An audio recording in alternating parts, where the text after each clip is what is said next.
I came out of Christian churches like fundamentalism, I realized that Christians love to avoid accountability and ask vital questions. That if somebody does something bad, they must not be a real believer. Because real believers in Christ don't act this way. Even though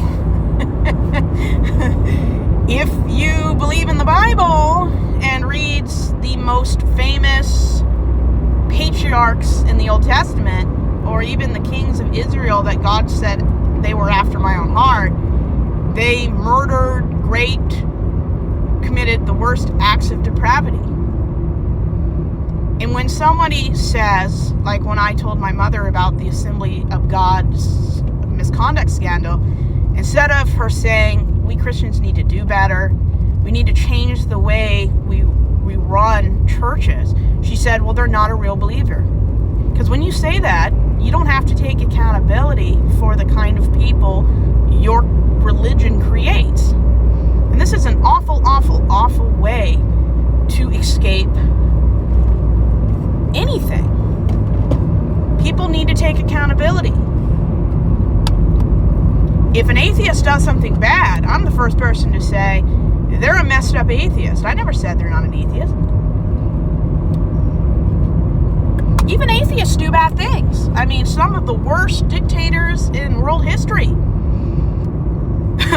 were atheists. So, you don't get a monopoly. If someone does something bad, that doesn't make them any less Christian. It makes them probably more human or more monstrous. But you do something bad, that doesn't not make you a Christian. Any more than committing great murder and property crime made King David less of a Christian or a Bible believer. Christians just don't get it. If you can't take responsibility for the people who claim to be in your group, you are a danger to every vulnerable person. You are enabling this kind of behavior. Awful, awful, awful. But what can you expect when the people who behave this way also don't care if Trump hurts vulnerable women? If they don't care that King David abused somebody, they're not going to care if their Christian leader Trump is doing the same thing. They've been programmed to not care.